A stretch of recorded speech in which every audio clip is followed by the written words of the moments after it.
Hey, I'm Sean. And hey, I'm Jamie. And we are the Nomadik Few.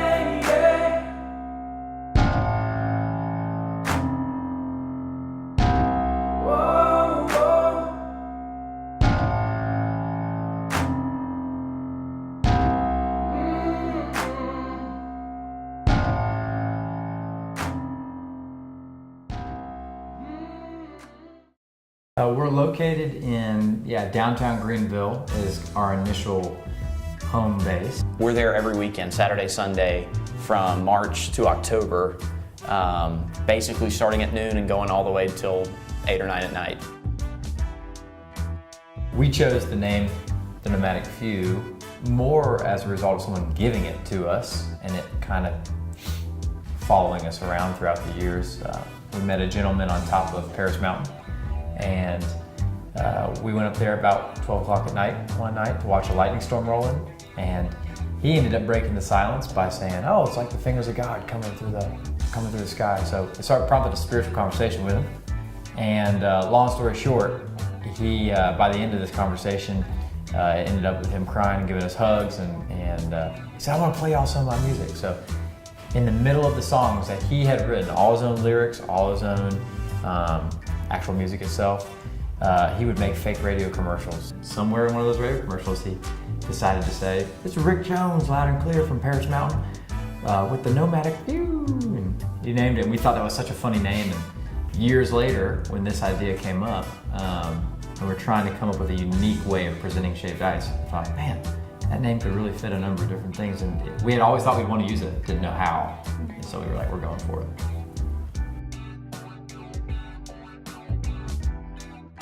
But I think Greenville is just kind of getting into the wave of like the food truck vending scene. It's a small city, so you can count on your hand how many food trucks we have. So I think it's sometimes weird for people, or Greenville people, grew up here, to see people vending, because there was like a vendor downtown since '85 or something like that until we got down there. So I think people see it like a hobby sometimes, and yet it's thankfully it's a full-time job for us, and we're pretty much employed every day. Now people trying our product, they're like, "Oh wow, this is really different." They might think, "Oh, this is a snow cone stand," but then they leave like, "No, that's actually different. I see why they put the emphasis on gourmet." So that's probably that's a misconception. I think that people think it's just a snow cone, and then they leave knowing that there is a difference there. Some of those preconceived notions about shaved ice have since been shattered. Oh, yeah. It's quite a bit harder.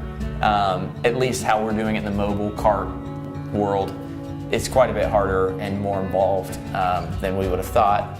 But we've learned a lot about mobile business, vending business, concessions, all those kind of things. So it's been a hard learning curve, but it's definitely been a learning curve.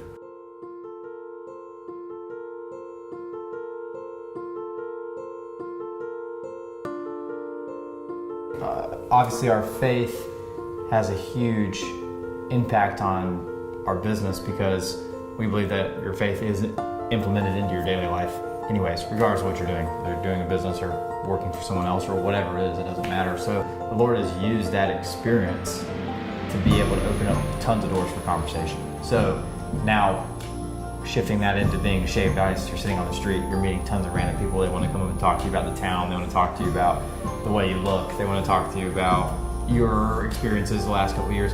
Well, all of it's kind of focused around like one stepping stone to the next for us, and it happens to have this huge stepping stone of being in studying the Word for a long period of time. And so that always kind of brings into conversation like, oh, this is who we really are. I mean, this is what we're really about. Like, you're going to really get to know me. This is what we're talking about. And so that's been really cool.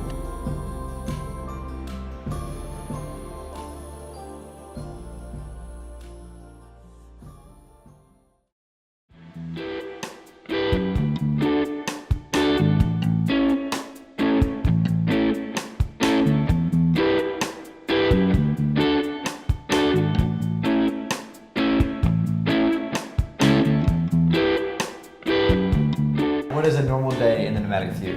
A normal day in the Nomadik Few is in season or out of season. That's important. In season, a normal day in the Nomadik Few is waking up, going to our warehouse, preparing carts for the multiple events that will take place, coordinating who's going to take which carts where, and who's meeting us where to do what. And then after that process is over, after multiple hours or whatever, however long it takes, disperse and start bouncing around. And then after that's all done, you come back at whatever time of the night that would be. And last year, sometimes it was very late.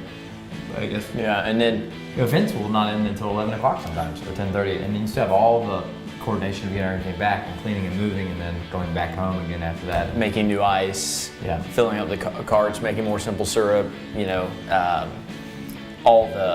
to keep the carts full, ready, stocked with cups and everything. So that the warehouse time takes almost the As same long. amount of time as it takes to do the event. Yeah. You would it's weird because it's like it's ice and syrup, but it is it's a long process.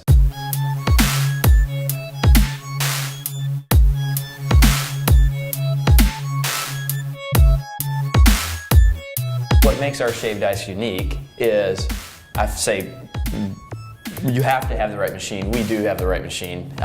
It's a Japanese style machine, which is where shaved ice originated, and it's geared and calibrated to be able to produce the fluffiest, most powdery, softest ice. And so it's expensive, it's super expensive, but it really makes a huge difference. We use blocks of ice as opposed to cubes, like snow cones would do. So that is very important in creating like the very soft texture. And it takes a while. I think it takes a while to make a small, we use bowls, but it takes a while to make a small shaved ice as opposed to some of the machines that can put them out in like 2 or 3 seconds. We constantly are shooting for a quality dessert, not a snow cone. We are not a snow cone. And so we don't want there to be any crunch involved. We want people to have a texture that they're eating that they may have never had with a product like this. And most people don't really even know that it's even available, that it's even possible until they sit down and have it. So as Jimmy was saying, machine is super important.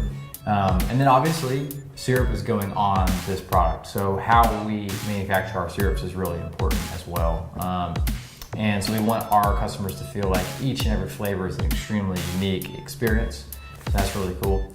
We also have an all organic line, which has been a really unique thing for us. Then we like to do things too, like the gourmet side of this whole process is mixing in different toppings and having this different texture that we're talking about and having quality ice to where you can make a strawberry cheesecake, you can make a peach cobbler, you can have these unique flavor combinations and texture combinations that people aren't used to having. And so you get a really light, airy, fluffy, but super flavor-packed feeling thing that they're just not used to seeing.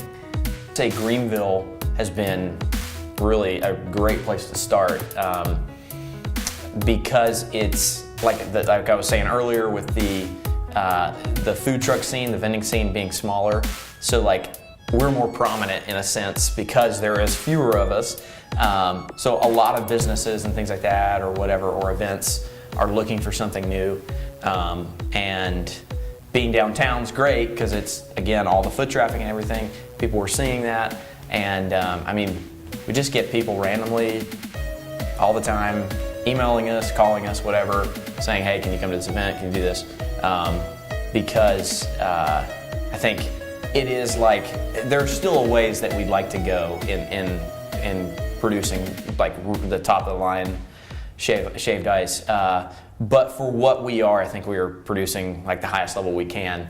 And so people, I think, have responded like we hoped they would and having us, to their events.